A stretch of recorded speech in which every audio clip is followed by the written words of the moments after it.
Hello there! We're Joker Out. My name is Nazi. My name is Julia. My name is Boyle. I'm Jan. Joker Out subs. No one translates it better. Great, thank you. And Chris is missing. Chris is missing, yeah, very sadly, but I'm sure we'll still have a lovely time. So, first of all, thank you for joining us today. It's much, much appreciated. So, how are you? Is the most important question, really. Great. We are very good. Yeah. We have caught a bit of a cold, but it's a good thing because we all caught it together. Mm-hmm. So we went through it as a group of friends who shared this cough and headache. But otherwise, we have a month and a half of creating behind us right now, and it's been very successful, very inspiring. So I think we're in a good place. That's great, and of course you've been doing that creating in London. Yes. So how's your overall experience of London been so far? I just love it. Like, Yeah? yeah. Me too. Definitely. Favourite things Definitely. about London? I'm just gonna say Food. Really? you have a lot of choices, you know. You I have guess this so, in, yeah. in Ljubljana.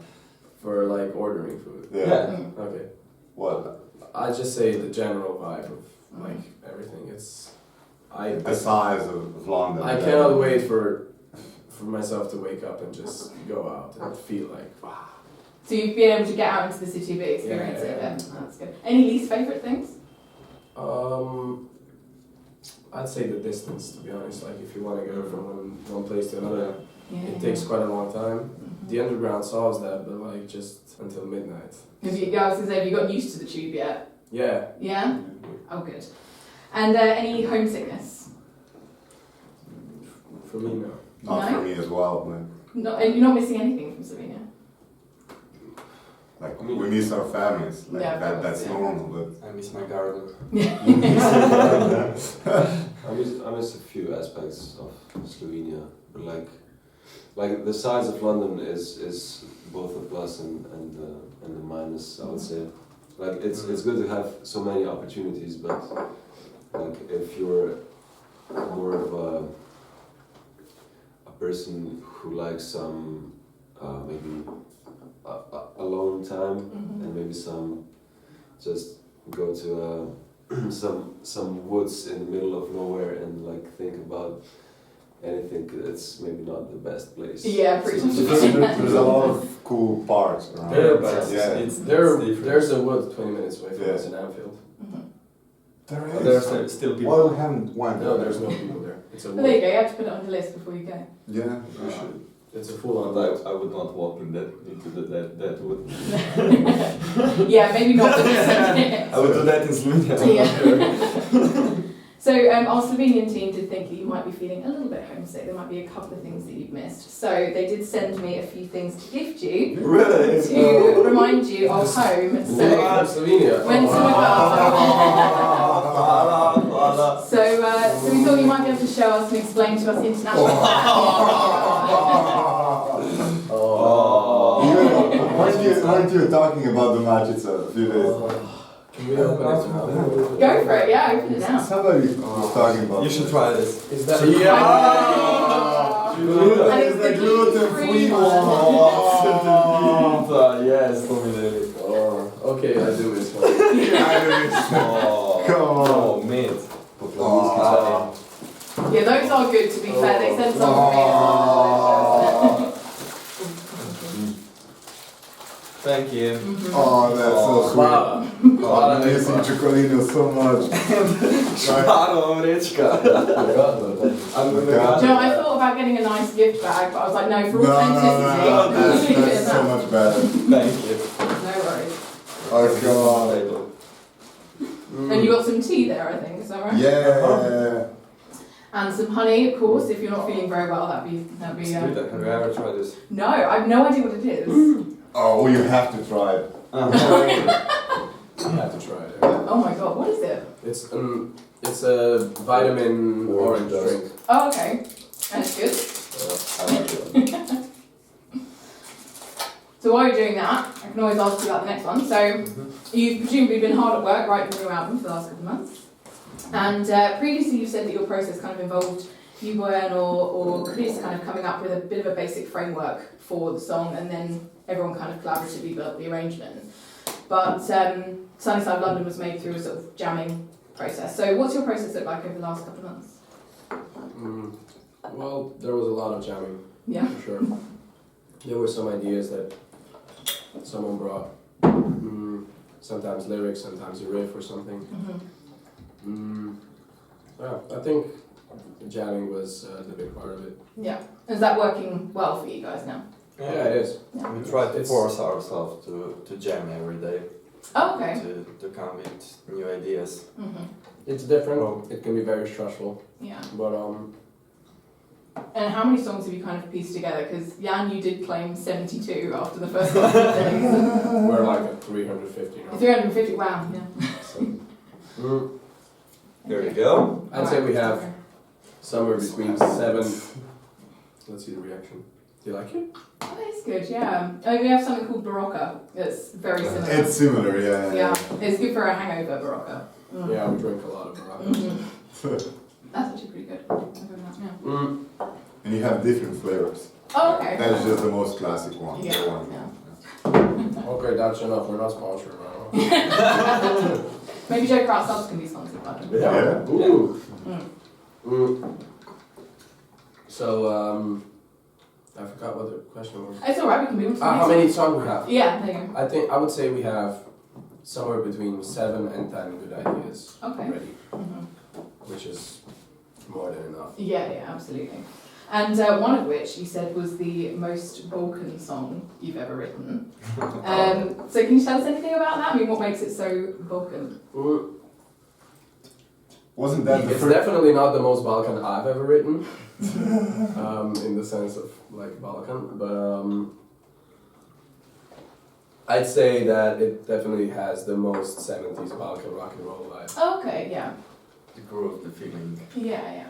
Ooh, okay, I'm looking forward to hearing it. The lyrics. yeah, Yeah, everything. yeah, it's quite Balkan. Okay.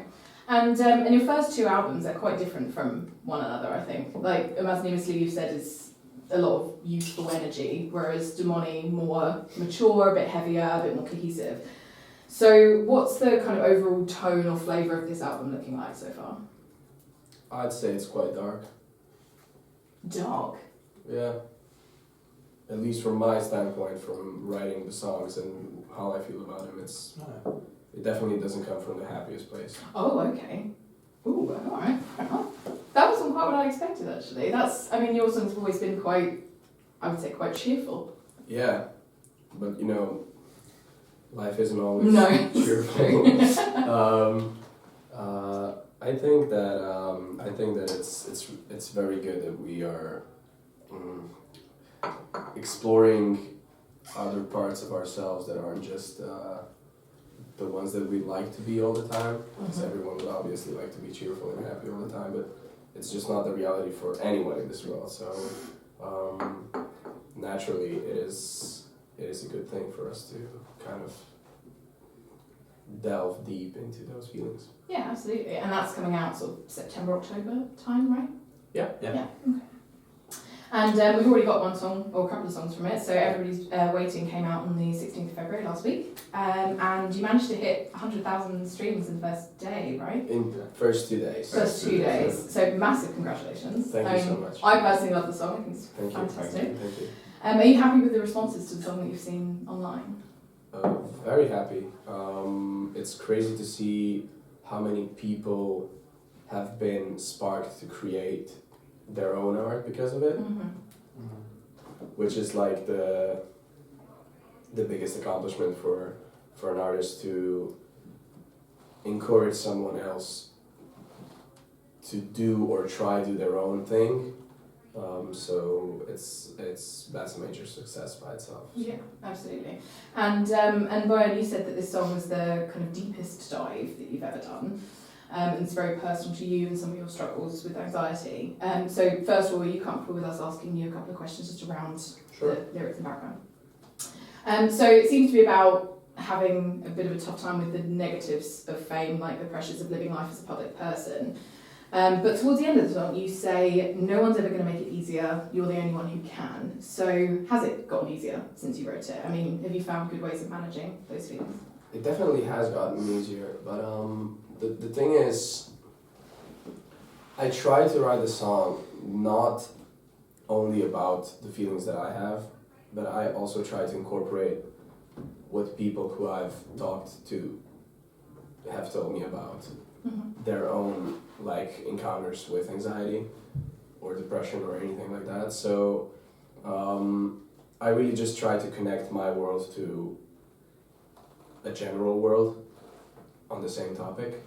And the thing is, I'm not sure that like my anxiety derives directly from like becoming more successful or something like that. I think it derives solely from the fact that I had like this huge panic attack that I couldn't escape from on stage, and somehow it like left a huge scar on me to not be able to enjoy stage anymore, which is like the worst thing ever, because the stage was the most comfortable place for me like in the world. So to suddenly lose something that is like the best and to not feel as good doing it is like a huge blow. So that's kind of what the song was about. And have you managed to get that feeling back on stage now? I don't know, because I haven't been on stage now for like 2 months, but I definitely wasn't there yet when we finished playing, but it's getting better. Oh, that's good. I'm glad to hear that. And it didn't come off either. I was in your last concert in Slovenia, and it was bloody brilliant. Oh, so thank you, yeah. thank you. And you've said before that you've been advised to never complain publicly about these feelings, because it's obviously a career that you chose, and there is still quite a significant stigma around talking about mental health, particularly if you're a man. So how did it feel then to put it out there in a song? To be honest, I don't personally have any problems with anyone thinking whatever they want to think about me, so I really felt that the words that I wrote, I want to write, and it's a fact that a lot of people feel like that, and it's human. Yeah. So there's literally nothing to be ashamed of. I feel like if we talk about it as much as possible, it should be able to help people to feel better. Yeah. So I don't know. The stigma around those things is something I don't really understand, but I don't care much for it. Yeah, and that's how we get rid of stigma, isn't it? It's talking Yeah, about it as much yeah. as possible. So. And you chose to write the song in English. Yeah. There's The song chose to write itself in English. Yeah. But there is a pretty well-known kind of emotional distance that happens when people speak languages that aren't native to them. Did that help? Did that happen for you? And did that make it a bit easier to write something so personal? Yeah, definitely. I think that I said this before, but like this song wouldn't be written if I didn't write it in English, because you know, some people show their emotions through motion, some people show it through drawing, and the same goes for languages. You know, sometimes you use a pencil, sometimes you use acrylic color, and I believe language is just another type of... It's a tool you can use. It's a tool you can use, and certain things you can only do with certain tools. And the tool necessary for me to put out things like that was obviously the English language. Yeah. And again, it was very effective. The song is brilliant. Thank you. So looking more at the music of Everybody's Waiting. So Jan, you made your debut on the Rhodes piano on this song, and very successful debut. It was brilliant. So how was that? I mean, playing an instrument that you're maybe less familiar or comfortable with. Well, he didn't have other choice. You forced it. It was kind of, I think, when we were making the song, we were kind of struggling, like how to achieve the sound that we had in our heads. And like the setup we had maybe wasn't like inspiring enough for us. So like I think like the drums were also like Mhm. they're like a hugely important sound space in the song, and some decisions like that you eventually make in a song. Like the song itself forces you to do it, but it takes some time and some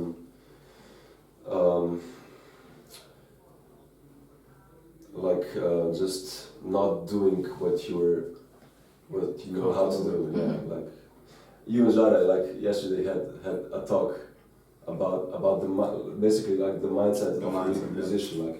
Like I'm very much used to the guitar, and because of that, I'm also in my brain memory or whatever muscle memory. Like there are certain patterns which you can't really always escape them. Yeah. And then we saw this Rhodes piano in the studio, and we were like why not try it? Like I have some basic knowledge and understanding of how the piano works, and then I just like heard it in my head, and Yeah. I learned how to play. And it's not, I mean, it fits quite well with the vibe of the song, isn't it? Because the Rose is very 70s. Yeah, Yeah. it makes it makes the song because it's a very very tough process to go from playing the song on an acoustic guitar or piano, wherever you start the song with, and just singing it out, and then putting into a band form and make the band form fit the song. It's the hardest thing, yeah. You know, it's a really hard thing because you can ruin the song if it doesn't support it, or you can improve the song a lot if it does support. So the thing is, what Jan was talking about, it was so clear to see how his approach, where he isn't obviously a keyboard player, but he does know how to play it. So it's kind of like a live or die instinct. You have to play something, and you do the best things that you possibly can. And it shows because he really like followed the music, he followed the song, and then it just kept building. I know that once Jure got the tu-tu-tu-pa-tu-pa, it all kind of elevated then into the, like before the tu-tu-tu-tu-pa drum, it was all very, very basic, and we were very lost, kind of. And then I think Rhodes and that happened quite simultaneously, and then it just like flew out. All came together, yeah. Yeah. So how are you going to be doing that live? Because, I mean, are you going to be taking your Rhodes with you? We bought a very, very, very heavy piano. I was going to say, Rhodes, they're really heavy, aren't they? Like, yeah. Is that heavier than the Rhodes? No. I mean, Well, no, it's No, rock. no, The Rhodes It's- is very heavy. Yeah. yeah, that is also very heavy. So yeah, we kind of bought like a traveling piano, Okay. which is not traveling at all. Come on, it is. I mean, it is. Like if you want weight, Yeah, like it's no escaping the weight. Like The keyboard players are taking the smaller Yeah. keyboards. We are like on piano. 50 kilograms. So yeah, there's gonna be live Rhodes Oh, okay, I'm looking forward to it. emulation of sound. And one thing that really struck me about Everybody's Waiting when I first heard it was obviously the beginning part of the song. It's very, very vintage. It's sounds very kind of Beatles inspired. And then somewhere around the kind of second pre-chorus, it does switch gear quite rapidly. So it has that maybe more modern, more kind of traditionally pop rock sound, and then it builds into that big kind of anthemic ending. So can you tell us more about why you made that choice to kind of marry those two styles or eras together? It wasn't so much for the style, it was more for like the sake of, we're coming back to the sake of storytelling. Okay. So like, whenever you experience anxiety or like feeling of uncomfort of any sort, it never just goes like this and then suddenly stops. It usually like starts creeping in the beginning, and then it starts like really, really trembling all around you. And then for some reason there's always like maybe the calm before the storm, and then it just explodes. Yeah. So the song very much needed that. Okay, so that was a really, really deliberate symbolic choice then, I guess. Yeah. Oh wow, okay. And then in terms of the promo of the song, you decided to use the artwork of very beloved fan artist, Ratchik, I think is how you pronounce their name. And we also saw their art on a drum head. I think it's not in the music video, but there's been a picture floating around of a Ratchik drum head as well. So why a fan artist? Well, who better? Well, We love her art. Yeah, honestly, like we saw her work online quite a lot because she's very, very active. And obviously she has a very specific style that like we collectively loved. So when we were floating around with ideas, definitely I think it was in the back of our heads of all of us. Like somewhere. the thing, we kept on like referencing her art, like, oh, we need something like her, Yeah. her stuff. Yeah. Why don't we just? Exactly. It was just. So people are definitely going to be able to see more of her art oh, okay. incorporated into the whole Joker Out act. Oh, fantastic! That's great, and that's lovely to have that connection with someone who's a genuine fan of your work as well. Absolutely. Yeah, really lovely. Yeah, it is. That's really great. It is. Yeah. I thought you said yeah, it is. So for each of you then, what are your kind of highest hopes in terms of the impact of this song, whether it's an impact on your career or on the individuals who hear it?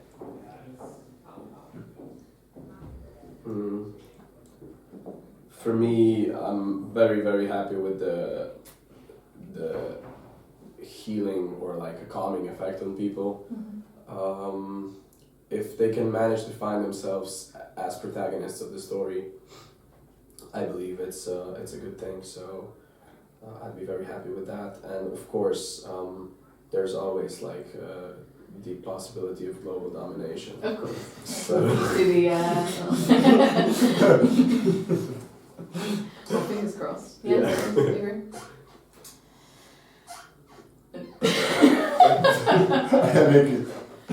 Yeah. Oh, so it's double Fingers bonus. crossed. Yeah.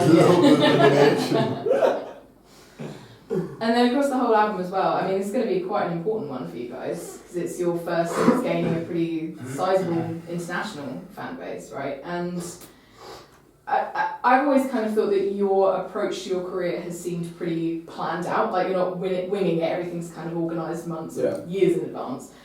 So now that you're no longer the Eurovision representatives, that's got to be good on the one hand, like you're just independent artists, but on the other hand, you are losing out on some of the guaranteed promo that you've had over the last year. So what's the next steps to keep kind of building on the platform Eurovision gave you? Eurovision 25. Yeah, right. And then 27. Yeah. No, I think our plan is just to try to expand our concert area all over the world, if possible, or as far away as we can go. So more world domination then, yeah. More world domination, and just like write music that we enjoy. I saw an interview with David Bowie yesterday, and he said like the worst thing an artist could do is create art for what he thinks people would like or expect of him.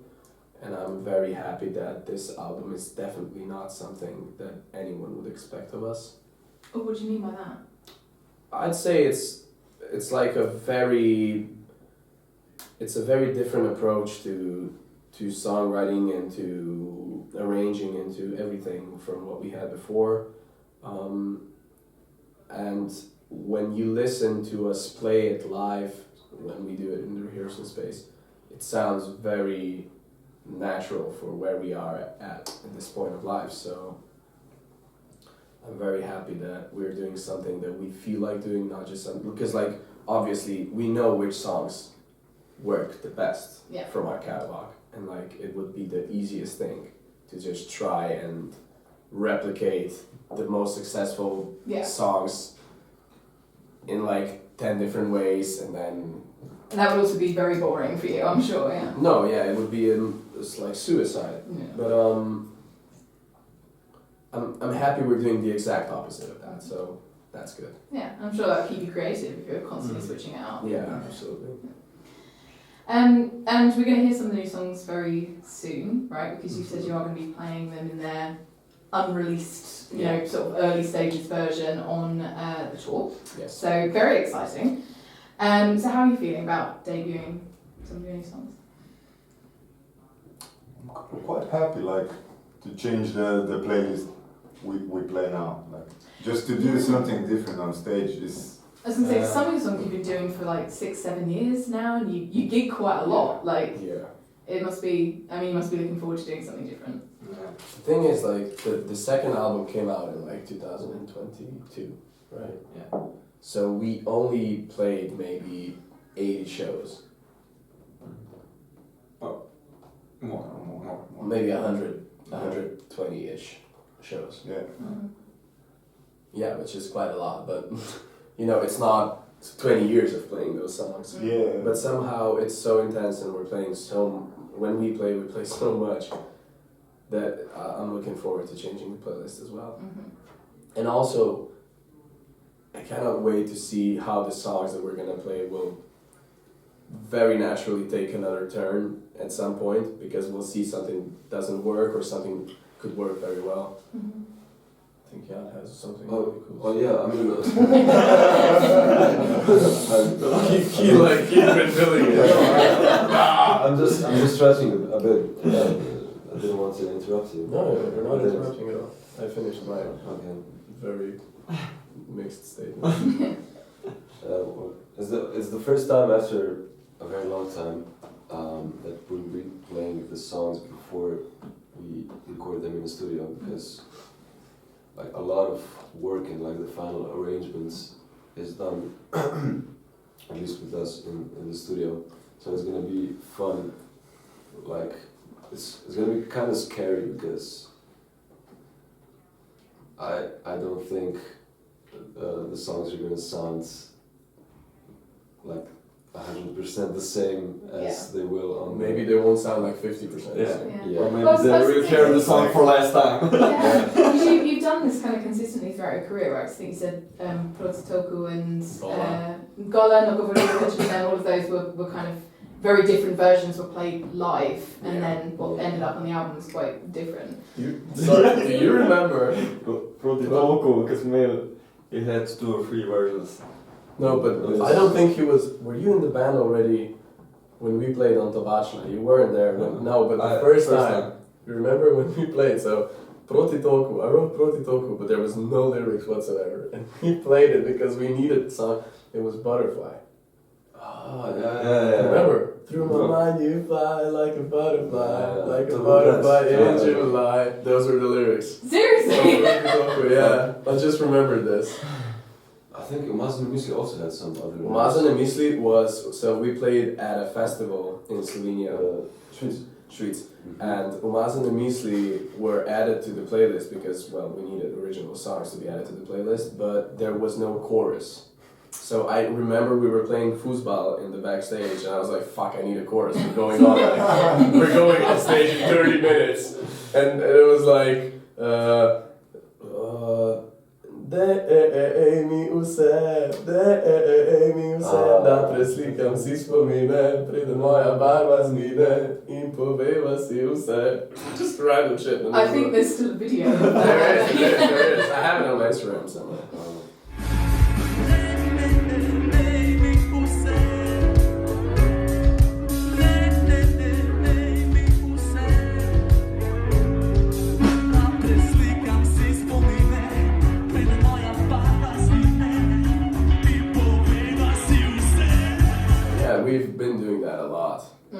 I But I suppose now you're doing it on a European tour, Yeah. so a very different fan base now, and you've also got a much bigger social media presence now, so there's going to be a lot more videos of those kind of early versions. Yeah. So, I mean, how do More you... videos of us shitty playing. It's okay. It's okay. I mean, that's what makes a live show. Mm. I'm very happy that like this makes it 100% sure that like each show will be different. And all the more reason for everyone to buy tickets to every single one of your shows. Yeah. Yeah. That's the master plan. Yeah. More world domination. So this is a big tour, right? Month long. Is it the longest kind of continuous Yeah, concert it that you've done? That's absolutely the biggest one. And lots of different countries as well. Now I've been to quite a few of your shows at this point, and the atmosphere and energy is always just insane. Like I kind of wish you could experience it from the crowd. I Just do once. too. I do too. It's mad. Brilliant, of course, but emotions are always running very, very high in the crowd. So I wonder, from your side of the barricade, does that ever get a bit overwhelming, or do you just kind of thrive on that energy? It's the same with us, I think. I think like the crazier the crowd is, the more Yeah. it hypes us up. Yeah. That's for sure. That's for sure. Like you can always tell after 5 seconds of being on stage what the concert is going to be like, Okay. because there's a vibration that the crowd gives off, and sometimes you just walk in and it doesn't have to be like the loudest crowd. Just there's something about it. There's like, oh yeah, That's gonna be a good Yeah. we're vibing tonight. And you are, I mean, you are really fantastic live performers. Thank you. That's clearly where you're most comfortable. And I think there's something about you guys performing live that I think just goes beyond the fact that you are just obviously technically very proficient musicians. You've got a very good crew behind you. There's some kind of magic in the air when you perform. So I wonder, what's the trick or technique to a really good live experience?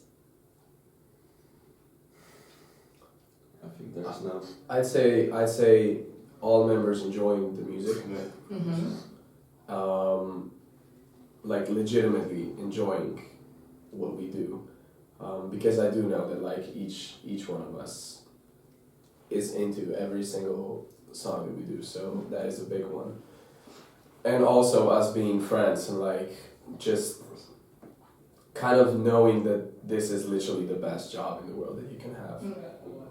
It does. You know, you all have bands when they have everything that you had, what you said, you know, but they don't have this feeling on stage, you know. I don't think they're comfortable. Oh, that's one thing. Maybe. That's one thing. Maybe. We're very comfortable. I believe Yeah, that yeah. after all this time, we feel like there's nothing that could go wrong. You know, electricity can go out. Yeah. We'll take Which a it guitar- does frequently. Which it does very frequently. Okay, guitar, la la la until it comes back on. I don't know, a guitar amp goes wrong, goes bad, stops working. I don't know, plug it into another amp or something. Just like, we've done a lot of concerts, which Yeah. we are very, very lucky to come from Slovenia. Okay. That is a major thing. Like, young musicians have so many opportunities to play live in Slovenia. Mhm. That is a fact. Like, being here in London, I talked to this one guy who's a musician, and I was like, so do you do a lot of shows? And he was like, yeah, we did like Manchester in September, and we're gonna do some more in, I don't know, April. And I was like, That's about but it, but yeah. it's a reality here. Yeah. It's a reality here. So because we were used to playing like 60, 70 shows a year in Slovenia. Yeah. On like proper venues with Yeah. proper lights, proper sound, proper security, proper stage. So we are very blessed to be coming from there. Yeah, absolutely. I mean, that is what makes you guys so brilliant. You've got the experience that artists from other countries might take years and years and years Yes, and years to absolutely. gain. Yeah, Absolutely. absolutely. So visually as well, you're really great live. You put on a very good show, including some really, really fantastic stage outfits. And Carlo Curie confirmed that he is designing some new looks for you for the upcoming tour. So can you tell us anything about that? I mean, like how they might be different from previous looks that you've had?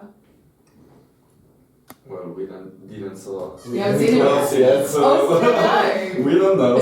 Probably you know more than I. I was saying he did post one, I think yesterday. He posted a very, very cool sort of military jacket. But was that for us? I don't know. I mean, like, she had the lace on the back. I sure hope so. Yeah, it was really cool. It was very cool. I have to go see that. I'm pretty sure it wasn't for me because I know that I gave him one jacket. Yeah. Oh, this one. Yeah, it's like more like a motorbike jacket, but like it has a looks really like- cool. It sort of looked It quite looks like military. Judas. Yeah. This could be more one. than- or- No, it's not. Oh no, it's me. That's me. It's, It's my because of the pants. pants. Yeah. Nice for my motorbike. Leather jacket, yeah. So it's now you know at least one thing. I think that like the general thing we talked about with Carlo was try to make it as comfortable as possible and as close as possible to something we could wear in everyday life. And you ended up with the motorbike jacket, the lace on the back. I mean, like it's better than the metal structure. Oh gosh, Imagine the walking- stoges for that yeah, one. imagine walking through the city. But with that this was thing. cool, yeah. That's- Was that comfortable? I mean, It yeah. was comfortable, yeah. Yeah. Because But I would not wear it every day. No. It's too difficult to You play get it tangled up in it, yeah. on. And as well, you're going to meet a lot of people, I'm sure, on this upcoming tour. 'Cause you're known, I suppose, for having a really, really lovely relationship with your fans. And you do try and interact with them as much as you can, seem to kind of genuinely enjoy doing so. And I think everyone I've met and I've seen talking about experiences with you, it's always been really, really, really lovely. So from your side of things, if you could describe the perfect encounter with a fan, so one that leaves you feeling totally happy, totally safe, respected, comfortable, what would that look like? Whether that's based on a real example or totally hypothetical? Good question. I think 99.9% of our interactions are very safe and like very nice. To be honest, the only time when I'm not over the moon to be doing interactions is like if after the concert I feel like talking for 10 more minutes might mean that tomorrow I'm gonna be Yeah. talking like this. So that is the only thing that would stop me from doing interactions. I don't know, people are very nice with us. They're just. They always introduce themselves, they always Bring us gifts. they bring us gifts. They always ask if they can give you a hug, Yeah. which is good. That is really important, yeah. Yeah. There is. I don't know. So it's all good things though, that sounds great. Yeah, it's good, definitely. So, to summarise then, in as many words as you like, why should people come and see you in your upcoming See You Soon tour? Well, as we said in the video we made, they'll make some new friends for sure. Yeah, that is definitely, I can... Have you made any friends? Hundreds. I mean, I think that's one thing that's really, really great actually, is anywhere I go, anywhere in Europe to see you guys perform, there will be 20, 30, 40 people at the same gig who I know. So yeah, 100%. Yeah, that's a really cool part because like obviously we also see you guys who come to more shows and we know you and we see that like on each new show there are groups who were maybe separated before are now standing together and communicating, which is really cool. To be honest, I'd say like I don't know, there's like millions of artists and millions of concerts going on every day, but if people feel like they could enjoy what we do for 2 hours, then they're very welcome to come. Or if they feel like we suck live, then they should definitely come to see that we don't. Yeah. Well, again, and that's one thing I think is quite nice about your shows, just because, you know, the queuing outside, you meet so many people, it's kind of the whole day experience of it, as well as a really, really fantastic show. So, yeah.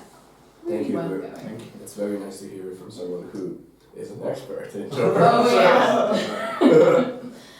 Oh yeah. So had we been doing this interview a couple of months ago, I think the next questions would be slightly different. But then someone named Damon Baker came into all of our lives, Okay. and we have quite a few more questions for you. So for anyone who is listening and isn't aware, Damon Baker is a exceptionally talented photographer who you guys recently did a collaboration with. So Yes. congrats, first of all. I mean, that was a really, really great collaboration. Thank you very much. So how did you guys meet? How did you decide you were going to do a series of photo shoots together? We met Damon through a mutual friend here in London, and to be honest, it was a very much how do you call it? Like instant. You said that chemistry. Yeah. Instant chemistry. He is a very, very warm and like a gentle person who lives and breathes his art. And it was fantastic to see someone so young be doing something that is truly differs from others' work. He has his unique style, and he obviously never ever thinks that he is done learning about it. Like every time you're with him, he is searching for new knowledge, which is crazy. Like he always wants to watch a movie or a documentary or read a book or something. Like he is a very artistic person, and he very much liked Everybody's Waiting. He said that like it spoke to him a lot, so I guess the song also helped like build a relationship, because I know that like whenever we met, he was like, "What a wonderful life." And the fun thing is, if we wouldn't like meet him, Everybody's Wedding would sound a bit different. That's the thing. Yes, that is actually very true. Yeah. In what Chorus, way? right? First chorus. Yeah. So, wow, yes. Chris Nata and I were at Damon's one night, and we played the demo to Damon. And I clicked on the wrong version of the demo, the one that we Like disliked. one Oh, Yeah. one that yeah. we didn't like, because we were playing with a few different options for the first chorus. So I clicked on the version that was already dismissed by us. Yeah. And when it came to that chorus, We just looked at each other. Oh my god, We're like- that's the chorus. We have to. we were like, "Oh, it's not the right one." Oh. Or is it? Yeah. But it's the correct one, you know? And like, we And that was like literally the last day. that was like 5 minutes. Like, oh, we have a mix session at the moment. Like, Literally, we just immediately called Jare, the producer, and we're like, "You Oh. need to export this again, because we're gonna send this into the mix," because the song was already in the mix with the first version. Oh yeah, that's good. So Oh, wow. thank you, Damon. thank you, Yeah, Damon. thank you, Damon. Yeah. The intended version didn't have the Rhodes, right? Yeah, In the chorus. yeah. And the Was it piano. just like the guitar? Just the guitar. Yeah. It sucked. It was very boring. It was very boring. And it's now fabulous. So again, thank you, Damon. So moving on to talking about the actual photographs that you guys took. So Boyan, you had quite a few pictures taken by Damon, Yes. and you confirmed in the most recent one that you posted that Damon heard the song, internalised the song, and did his magic. So presumably, everybody's waiting. So can you tell us more about the connection between those individual pictures and your recent experiences and the song? I mean, is it trying to tell a story? Essentially, I think what makes Damon so special is not doing like a whole lot of chaos around the photo shoot. He keeps it very plain and simple, and in some magical way that he knows how to do, bring out the emotions out of you for the photos. And like the whole photo shoot is done in such a minimalistic way, which everyone knows here. But somehow you, in like the process of those 2 hours, you open yourself to expressions, feelings that you didn't plan on opening yourself to. So I know that Damon felt what we as individuals have to tell, maybe without. He knew that there are certain limitations within us that won't let us do something by ourselves, to show something by ourselves. Okay. But I think he felt like when he takes his camera out that he's going to be able to bring it out, and he did. And then yours were also posted with a caption, and it read, "Promise me something, I'll keep creating for you and I, but you have to also. Go create, no boundaries, let it all out." So what does that caption mean to you now? Well, it means a lot because obviously we artists need to feel connection to other artists because other people's art also inspires us. And I don't know, it was some, I guess it was like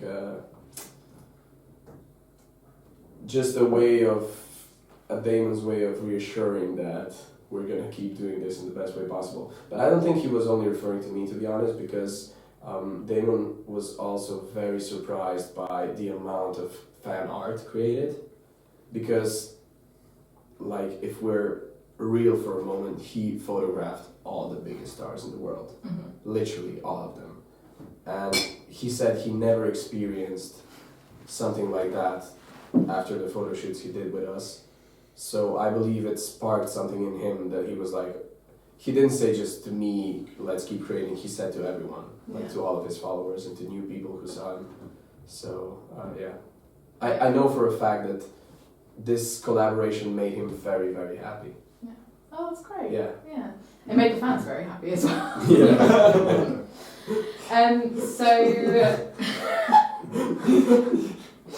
So Jan and Nancy, you had your photo shoot together. We did. And I don't know, I feel like there was a real intimacy in those pictures. And that's something that Damon has kind of explored before, is intimacy in all of its many varied forms. So why did you guys decide to do your photo shoot together? I think that was actually his idea. Like, he just saw the friendship between me and Jan is Noteworthy. noteworthy. Noteworthy. Noteworthy. Okay, that's one way to I describe mean, it. obviously there were a lot of theories like developed between me and Natsa, and Yeah. I think Damon was inspired by that and instead tried to, and I think successfully captured like the how intimacy doesn't need to only be romantic, but yeah, we kind of like explored the friendship and the non-romantic Bond, intimacy. Yeah, like a kind of bond. Yeah. No, that's really lovely. And they're lovely pictures. Imagine if Nancy was not, wait, what? Yeah. You don't love me? What? That'll be a twist. I guess. And Jan, for your pictures, we don't see much of your face in the photo shoot. I think in all of your pictures it's covered by your hair or your hands. There was a little bit of speculation around that. So was that a deliberate choice, or? He was That still was- sleeping. That was also Damon's artistic idea. Okay. He got very personal with the photos. Like he's not just a photographer. He's like a true artist, and like if he photo shoots a person, I think he wants to understand him and them. And I think he, like in the short time that we've known each other, he read us pretty well, I think. And with me, he said he wanted to like present a sort of mystery, kind of not that accessible on first hand. Yeah. So that's why I was kind of only like my eyes were mostly like on all the photos. So yeah, not everything is shown on Okay. first. And that's it. You captioned your pictures when worlds collide. So can you tell us the meaning behind that? The thing is, when I first met Damon, he kind of sparked the inspiration in music and like gave me back the most primal love of creating music back that I lost through the years of like working as a sideman. Like I lost like a couple of % of that like feeling about art, about being a part of just something I believe in, something I connect to, like, and like after meeting him, talking about art and like his passion, it just sparked that thing in me like again. So that's why when worlds collide, you get something even larger, better. This has been a really important relationship for you guys, it seems like. Yeah, definitely. Yeah. I mean, he's a big part of our London experience. Yeah, I don't know. absolutely. And Jure, last but not least, we just wait a little bit for your pictures. Everybody was waiting. I think I remember seeing everything you posted in that like 10, 11 day period was just all the comments said things like, "Where are the Jure pictures?" So and when they did come out, they were very sexy. Like I couldn't think of another word to describe them. That was very much the vibe. So it's not really a way that we've seen you portrayed before, in that very kind of overtly sexy way. So how did you decide that was the vibe that the photo shoot was going to be? I don't know, I just feel it. It was. I don't know when you. No, I didn't want to. I didn't mean that. I never had that feeling with a photographer before, and we were always working as a team together. I never had a Solo shoot. solo shoot.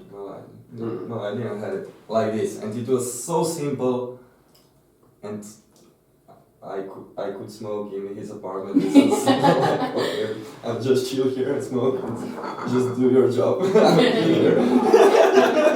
don't know, it was just so easy feelings. It just happened. Yeah. I don't know.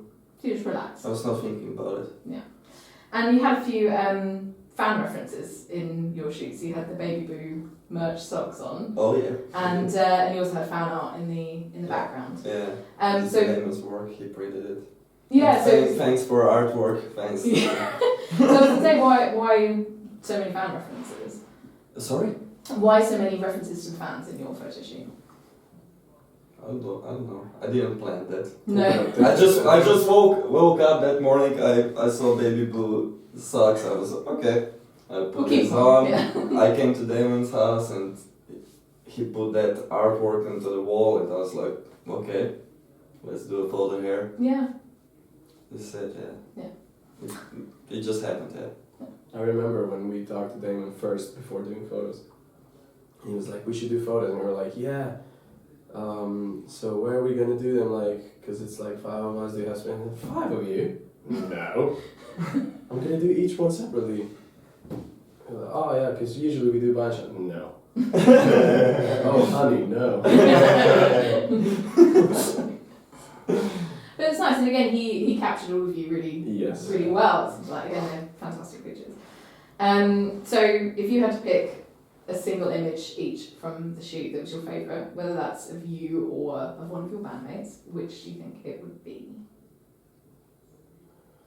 Ooh, I know which one I would pick in, like, for mine I would pick the one that is just for me, is the one that I'm smoking and like have a tear in my eye looking to the side.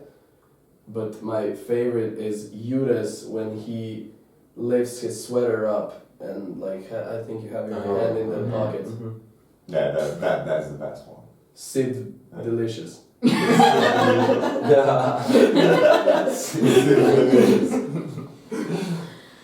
Jan, what do you think? Favourite one?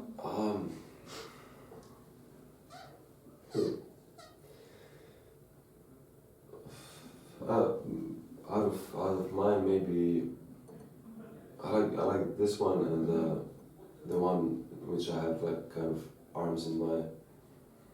Oh, you're sort of like pulling on your face. Yeah.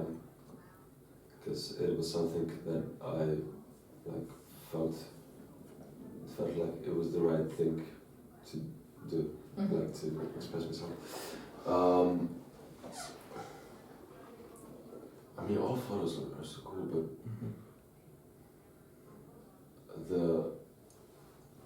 the first one that I saw that I was like, wow, that's like it moved something inside me was Chris's like babushka. Oh, yeah. Or that was like so Different. so Yeah. like. I've never portrayed Chris in my head as a babushka, but it was a very like unexpected but feeling and very emotional thing to see. Yeah, It was. and it's a beautiful picture. Nat? I think my favorite of me is the one when he shoots me from the side and I'm just looking at the camera. Like, I think it's very honest, just in the eyes. And I agree with Born that you would just follow with his sweater. that just come on. Spot on. That's a proper rock star. Spot on. Yeah. Well, I have to choose this one. But I also like that one with Jan and Nats when I think you did this to. Oh yeah. That's like Yes. yeah. Mhm. Definitely. That's a cool one as well. It's a very cool one. So, that kind of brings us to the end of our time together today. But before we go, our Slovenian team at Joker Subs had a message that they wanted me to read out for you. In Slovene. If no one minds. In Slovene, no, it is in English. It's a little bit in Slovene. So, dragi Bojan, Jan, Jure and Nance, the Slovenian branch of Joker Subs wants to send you a warm hello. Over the past year, the 5 of you have made us proud to be Slovenian and have given us an opportunity to share our language and culture with the world. Our translation group, which was created in May 2023, has grown and developed a lot since then, and we now feel bonded like family. We all agree that no matter what happens in the future, we're staying friends for life, and we're infinitely thankful to all of you for bringing us together. You might not even realise it, but by being your genuine and sincere selves, you're having a profound influence on Slovenian society that will be felt for years to come. You're making us believe that there is hope for future generations to be more loving and accepting towards one another and towards themselves. You're not only doing this through your music, but through your entire public presence. You're not afraid to speak about your struggles with mental health. You're not afraid to sign a pride flag on the evening news or to sport it on stage in front of thousands of people. You're not afraid to fight toxic masculinity through your stage outfits, artistic expression, and through showing off your vulnerability, compassion, and love for one another. These things might be taken for granted in some other countries, but for Slovenian fans, you're the much needed breath of fresh air that we've always longed for. Thank you for changing all of our lives for the better. Hvala da ste z nami in hvala da nam dajete upanje na boljši jutri. Radi vas imamo, vaši Jokovavca. That's I have to realize. Either. Don't, because then I'll cry. Well, hvala vam. Radi vas imamo in vas neskončno spoštujemo in pridemo tudi letos še nazaj k vam. Hvala. And thank you again for agreeing to sit down with us. It's Thank you so much for taking your time. It was a beautiful interview. Oh, I'm really glad. I hope you enjoyed it. Yeah, What we is did. We did. And not just because of the biscuit. Great. Yay! Thank you so much. Thank you so much. Yeah, it's a mess here. ADHD. yeah. Can't see the reach. Žare is gonna be like.